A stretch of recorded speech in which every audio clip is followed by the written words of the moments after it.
திண்டுக்கல் மாவட்டம் கொடைக்கானலில் அடர்ந்த பனிமூட்டத்துடன் லேசான சாரல் மழை பொழிந்ததால் சுற்றுலா பயணிகள் உற்சாகமடைந்தனர்.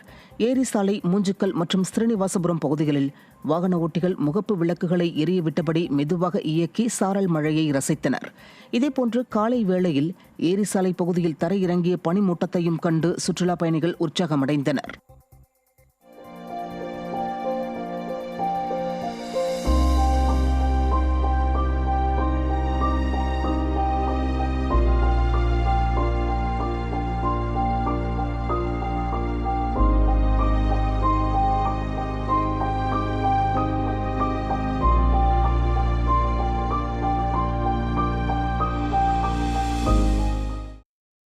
காஞ்சிபுரம் மாவட்டம் ஸ்ரீபெரும்புதூர் அடுத்த பெண்ணலூர் அருகே கேபிள் வயர்களை புதைக்கும் பணியில் ஈடுபட்டிருந்தவர்களிடம் திமுக ஊராட்சி மன்ற தலைவியின் கணவர் பணம் கேட்டு அராஜகத்தில் ஈடுபட்டுள்ளார். பெண்ணலூர் பகுதியில் உள்ள தனியார் நிறுவனத்திற்கு மத்திய அரசு மூலம் தரை வழியாக கேபிள் வயர்கள் பதிக்கும் பணி நடைபெற்று வருகிறது.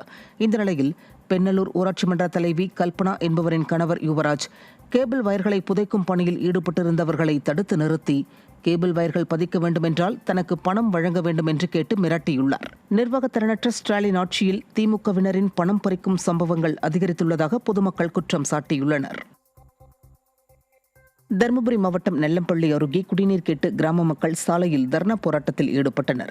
பாலஜங்கமன அள்ளி ஊராட்சிக்குட்பட்ட குடிப்பட்டி காலனி குடியிருப்பு மக்களுக்கு ஒகேனக்கல் குடிநீர் வழங்கப்பட்டு வந்த நிலையில் கடந்த சில மாதங்களாக முறையாக தண்ணீர் வழங்காத நிலை உள்ளது. இதுகுறித்து பலமுறை ஊராட்சி நிர்வாகத்திற்கு புகார் தெரிவித்தும் நடவடிக்கை எடுக்கப்படாததால் ஆத்திரமடைந்த கிராம மக்கள் இருசன்கொட்டை கிராம சாலையில் காலி குடங்களோடு சாலையில் அமர்ந்து விடியா திமுக அரசுக்கு தங்கள் எதிர்ப்பை தெரிவித்தனர். தண்ணி ஊற்றிக்கிறது, பிள்ளைங்களை குளிக்க வைக்கிறது, எல்லாம் வேலை எப்படி நாங்கள் செய்யறது? 1.5 குடம் தண்ணி வந்தா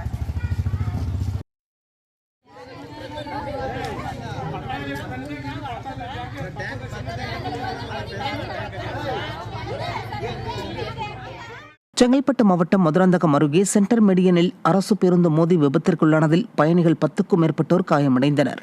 கடலூரிலிருந்து கிளாம்பாக்கம் நோக்கி சென்று கொண்டிருந்த அரசு பேருந்து திருச்சி சென்னை தேசிய நெடுஞ்சாலையில் முன்னால் சென்ற பேருந்தை முந்த முயன்றதாக கூறப்படுகிறது.